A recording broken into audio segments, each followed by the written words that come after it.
નમસ્તે, હું વૈદ્ય હર્ષ ઉપાધ્યાય, મનોરમા આયુર્વેદ અને પંચકર્મ ક્લિનિક સુરતથી આજે આપની વચ્ચે ઉપસ્થિત છું.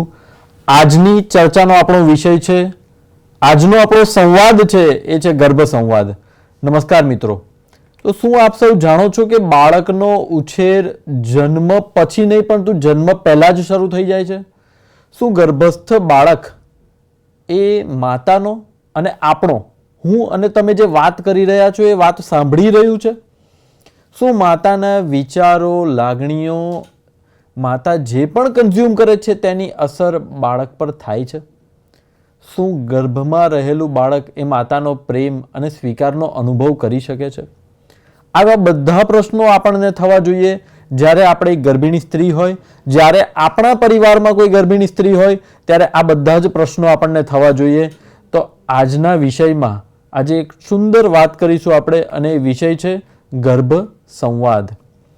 હવે આયુર્વેદમાં ગર્ભ સંસ્કારના સિદ્ધાંતો અને આધુનિક વિજ્ઞાનના સંશોધનોને સંમિલિત કરીને આજે આ વિષયને આપણે સમજવાનો પ્રયત્ન કરી શકીશું કે માતા પિતા આ ગર્ભ સંવાદના માધ્યમથી કે અર્થપૂર્ણ રીતે સંવાદ કરીને બાળકમાં કઈ રીતના વિકાસ અને બાળકનું કઈ રીતના પોષણ કરી શકે. હવે ગર્ભ સંવાદ એટલે શું? ગર્ભ એટલે ગર્ભસ્થ શિશુ, માતાના પેટમાં રહેલું બાળક, અને સંવાદ એટલે એક પ્રેમપૂર્વકની વાતચીત. હવે વાદ શબ્દનો અર્થ સામાન્ય લૌકિક ભાષામાં એવું થાય કે વાત કરવી, પરંતુ આગળ લાગેલો સ એ સંવાદના સ્વરૂપનો છે કે વિવાદના સ્વરૂપનો છે તે આપણે નક્કી કરવાનું રહ્યું. હવે ગર્ભ સંવાદ એટલે ગર્ભસ્થ બાળક સાથે પ્રેમપૂર્વક, સકારાત્મક અને માતા પિતાની પૂર્ણ જાગૃતતાપૂર્વકનો સંબંધ સ્થાપિત કરવો. આ શબ્દો માત્ર બોલવાની પ્રક્રિયા નથી, તે એક ભાવનાત્મક જોડાણ છે. આપણે ગર્ભ સંવાદમાં છાપાના સમાચાર વાંચતા હોય ન્યૂઝ રિપોર્ટરની જેમ કે આજે આ પરિસ્થિતિ થઈ, આજે આ દેશમાં આ પરિસ્થિતિ થઈ, તેમ વાંચી જશું તો શું એ ગર્ભ સંવાદ થઈ શકશે? તો આયુર્વેદ શું કહે છે? આચાર્ય ચરક કહે છે કે માતા પિતાની માનસિક સ્થિતિ, તેમના વિચારો, તેમનું વર્તન, તેમની આસપાસનું વાતાવરણ એ ગર્ભના બાળકના મનના વિકાસ પર ખૂબ મોટી અસર કરે છે. અને આચાર્ય કાશ્યપ બાળ વિકાસના ઇતિહાસમાં જોઈએ તો આચાર્ય કાશ્યપ જેવા વિદ્વાન કોઈ નહીં હોઈ શકે. એ કહે છે ગર્ભિણી સ્ત્રીને આનંદિત રહેવાની સૂચના આપવામાં આવે છે, તેને સારા દ્રશ્યો જોવાનું સૂચન આપવામાં આવે છે કે તે સારા દ્રશ્યો જુએ, અને સકારાત્મક વાતાવરણમાં રહેવાની સૂચના આપવામાં આવે છે કે ગર્ભિણી સ્ત્રી એ સારા વાતાવરણમાં રહે. શું ઘરમાં કલેશ થતો હોય અને તે ઘરમાં ગર્ભિણી સ્ત્રી હોય તો ત્યાં બાળકનો વિકાસ સારો થઈ શકે? બીજો પ્રશ્ન એ થાય કે શું ગર્ભસ્થ બાળક સાંભળી શકે છે? આપણે જોર જોરથી સાંભળીએ છીએ, ગીતો સાંભળીએ છીએ, તો વિજ્ઞાન કહે છે કે બાળકની શ્રવણ શક્તિનો વિકાસ 18 થી 20 અઠવાડિયા દરમિયાન શરૂ થાય છે, અને ત્રીજા ત્રિમાસિક સુધીમાં બાળક બહારના અવાજોનો પ્રતિભાવ આપવાનું શરૂ કરે છે. He can express himself. બાળક જે તમે બોલી રહ્યા છો તે સાંભળી શકે છે, અને આ બાબતની સંભાળ આપણને હોવી જોઈએ. અને સર્વપ્રથમ તો નવજાત શિશુ પોતાની માતાનો અવાજ જ સાંભળી શકે, કારણ કે માતા તેની સાથે સૌથી વધુ જોડાયેલી છે. એ ગર્ભનાળ અને પ્લેસેન્ટા દ્વારા માતા સાથે જોડાયેલું છે, અને ગર્ભા સાંભળેલી ભાષાનો લય અને અવાજનો ઓળખ બાળક જન્મ પછી પણ કરી શકે છે. ઘણીવાર આપણે જોતા હોય મમ્મી બોલાવે ને મારો લાલો, મારો કાનો, તો એ તરત બાળક તે તરફ નજર દોડાવશે, પણ બીજા કોઈ બોલાવશે તો તે તરફ નહીં જોવે. માતા જ્યારે પ્રેમથી વાત કરે ને ત્યારે વિજ્ઞાન ત્યાં સુધી માને છે કે બાળકના હૃદયના ધબકારામાં પણ ફેરફાર જોવા મળી શકે છે. આપણે કોઈ ઉગ્ર ચર્ચાઓ થઈ જાય તો આપણા હૃદયના ધબકારા કેમ વધી જાય છે, તેમ બાળકની માતા કેવી વાતો કરે છે, કયા પ્રકારની માનસિક પરિસ્થિતિમાં જીવી રહે છે, તેની અસર બાળકના હૃદયના ધબકારામાં પણ જોવા મળે છે. હવે ગર્ભ સંવાદ જરૂરી કેમ છે કે ભાઈ ગર્ભ સંવાદ શા માટે કરવો જોઈએ? તો માતા અને બાળક વચ્ચે એક ભાવનાત્મક જોડાણને મજબૂત બનાવવાની વાત છે. એ ફક્ત વાતો નથી, એ ફક્ત કોઈ સંવાદ નથી, પણ એક ભાવના, એક લાગણી, એક આત્મવિશ્વાસની વાત છે. એનાથી શું થાય? માતામાં આત્મવિશ્વાસ વધે, ગર્ભાવસ્થા અંગેની ચિંતા ઘટી જાય. માને ખબર છે મારો દીકરો સાંભળી રહ્યો છે, હું જે કહી રહી છું તે સાંભળી રહ્યો છે. માતા વધુ પોઝિટિવ થાય. હવે ગર્ભ સંવાદ કરવો કઈ રીતે? આ પ્રશ્ન આપણને સૌને થાય. દરરોજ માત્ર 10થી 15 મિનિટ દિવસમાં 2 વાર કાઢવી પૂરતી છે.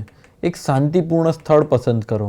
આપણા ઘરમાં જે ઓરડો શાંત હોય, જે સમયે ઘરમાં ધમાલ ના હોય, ઘરમાં બધાના આવવા જવાનો સમય ના હોય, એવું એક શાંતિપૂર્ણ સ્થળ પસંદ કરો.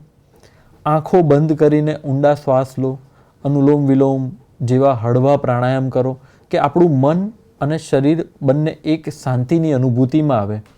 બંને હાથ પેટ ઉપર, ગર્ભ ઉપર પ્રેમથી રાખો. બાળકનું મનોમન સ્મરણ કરો. જેમ ઈશ્વરનું સ્મરણ કરીએ છીએ કે આંખ બંધ કરી અને કૃષ્ણને રામ દેખાય, એમ એ બાળકમાં પણ એ ગુણ વિચારીને બાળકનું મનમાં સ્મરણ કરો અને તેની સાથે વાત કરવાનું શરૂ કરો. હે મારા વહાલા બાળક, અમે તારી આતુરતાથી રાહ જોઈ રહ્યા છે. તું સ્વસ્થ છે. તું અમારી સાથે જોડાયેલું છે. તું સુરક્ષિત છે. તું અમારા પ્રેમથી સંપૂર્ણપણે ઘેરાયેલો છે.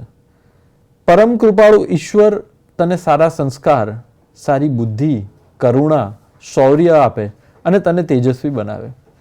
હવે આપણને આ ફાસ્ટ લાઈફસ્ટાઈલમાં પિતાની ભૂમિકા તો આપણને એવું થાય કે બસ ગર્ભાધાન થઈ ગયું, પિતાની ભૂમિકા પૂર્ણ થઈ ગઈ.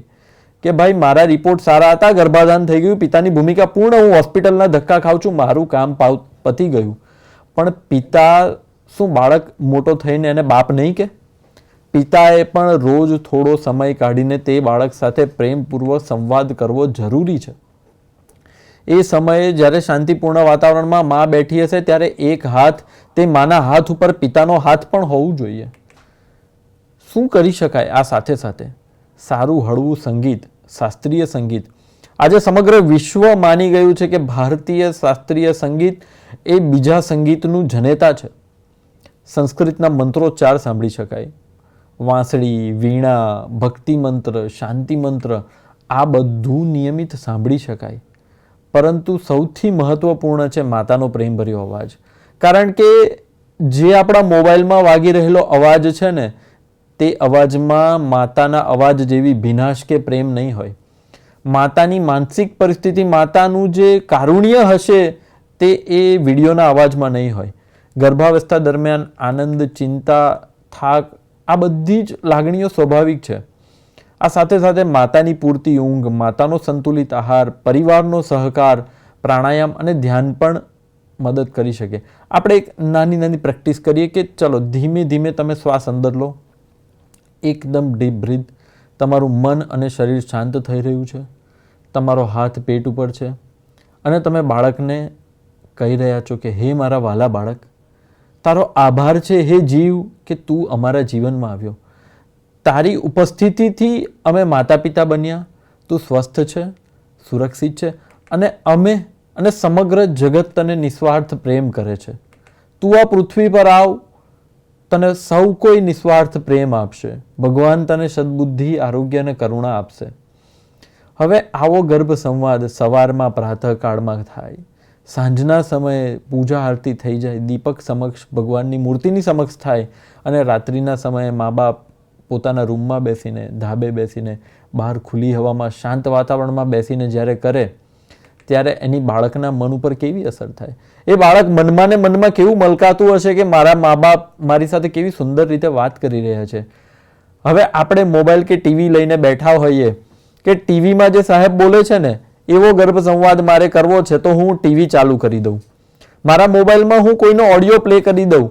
પણ ઓડિયો પ્લે કરવા વાળાની શું તમારા બાળક પ્રત્યે એટલી લાગણીઓ હશે? તો આવા કોઈ ઉપકરણો સાથે ન રાખવા. એ જે પણ ઉપકરણમાં બોલે છે તે વાતો તમને સારી લાગે છે તો તમારે વાંચીને યાદ કરવાની છે.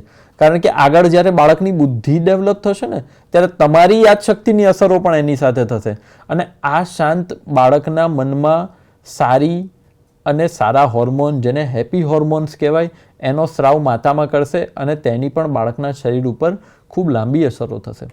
તમારા વિઝ્યુલાઇઝેશન ચાર્ટમાં કે ભાઈ તમારે બાળક કેવું જોઈએ છે એ વિઝ્યુલાઇઝેશન ચાર્ટમાં તમે જે મહાપુરુષોના ફોટા લગાવ્યા છે તે મહાપુરુષના ગુણોની વાતો કરવી પડશે. જીજાબાઈના કોખમાં શિવાજી મહારાજ હતા ત્યારે જે વાતો કરતા હતા, હવે એ શિવાજી મહારાજની વાતો તમારે કરવી પડશે. એ સ્વામી વિવેકાનંદની વાતો તમારે કરવી પડશે. હવે જ્યારે આપણે કોઈ વ્યક્તિ સાથે પહેલી વખત વાત કરતા હોઈએ અને ગુસ્સામાં અને તુમાખીમાં તમારી સાથે ઉગ્ર વાતો કરવા લાગે, તમને નહીં ગમતી વાતો કરવા લાગે, તો તેની તમારા મનમાં પહેલી અસર, ફર્સ્ટ ઇમ્પ્રેશન કેવી પડે? હવે બાળક જેવું સાંભળવાનું શરૂઆત કરતું હોય અને માતા પિતા અંદર લડાઈ કરતા હોય, માતા પિતા પરિવાર સાથે ઝઘડતા હોય, ફોનમાં ફક્ત એવી જ વાતો સાંભળતા હોય, તો બાળકના મન પર એની શું અસર પડે? આ બધી બાબતોનું વૈજ્ઞાનિક સંશોધન શું કહે છે? ક્રિસ્ટીન મૂન એક નામના વૈજ્ઞાનિક અને તેના સહકર્મીઓના અભ્યાસમાં એવું જાણવા મળ્યું કે બાળકે ગર્ભમાં સાંભળેલી ભાષાના લય અને તેના ઉચ્ચાર એ બાળક જન્મ પછી પણ ઓળખી શકે છે. આજે આપણે કહીએ ને કે બોલે એના બોર વેચાય. હવે ઉચ્ચાર સુધી આપણે જ બાળકને તોતડું બોલતા શીખવશું તો એ બાળક આવીને કાલું ઘેલું બોલશે, ત્યારે માને તો ખૂબ પ્રિય લાગે, પરંતુ એ બાળક ચોખ્ખું બોલતા ક્યારે શીખશે? એ ક્યારે પોતાની વાતને સંપૂર્ણપણે વ્યક્ત કરી શકશે? અને પહેલા જેમ વાત કરી કે બાળકની જ્યારે પ્રેમથી વાત કરીએ ત્યાંના તેના હૃદયના ધબકારામાં પણ ફરક જોવા મળે છે. આજે હૃદયના રોગો 25 થી 30 વર્ષની ઉંમરે અમારી પાસે એઝ અ ક્લિનિકલ પ્રેક્ટિસમાં આવતા થઈ ગયા છે. તો બાળકના હૃદયને આપણે ત્યાંથી મજબૂત કરવું પડશે, 3જા મહિનેથી મજબૂત કરવું પડશે. તેથી એક ખૂબ મહત્વની વાત કહું કે આ કોઈ જાદુઈ પદ્ધતિ નથી. ગર્ભ સંવાદ એ પ્રેમ, સ્વીકાર અને સંબંધનું પ્રતીક છે. જીવનનો પ્રથમ સંવાદ છે. પ્રેમી અને પ્રેમિકા મળે ત્યારે એમને યાદ હોય કે પહેલી વાર આપણે કેવી વાત કરી હતી. આપણે કોઈ આપણા જીવનના પાર્ટનરને શોધવા જઈએ અને જે પહેલી વાર વાત કરી હોય ને, તે શબ્દ, તે અવાજ, તે સ્પર્શ આજે પણ યાદ હોય. તેમજ તે જ રીતે બાળક તમારો સ્પર્શ, તમારો અવાજ, તમારી પ્રાર્થના, તમારા આશીર્વાદને સાંભળી રહ્યું છે. અને તે જ કદાચ બાળક જન્મ લે ને, તમે એને 2 સોનાની ચેન કે સોનાની લગડી કે ચાંદીના કડલા નહીં આપો ને તો ચાલશે એકવાર, પરંતુ તમારો આ જે સંવાદ છે ને, તે તેના માટેની પ્રથમ ભેટ છે. તો બાળક સાથે સારી રીતના જોડાઈને સંવાદ માતા પિતા તરીકે કરતા રહીએ અને આગળ વધતા રહીએ અને દેશ અને સમાજ માટે આવા સારી સંતતિનું નિર્માણ કરીએ તેવી એક માતા પિતા તરીકેની આપણી અંગત જવાબદારી છે. ધન્યવાદ. જય આયુર્વેદ.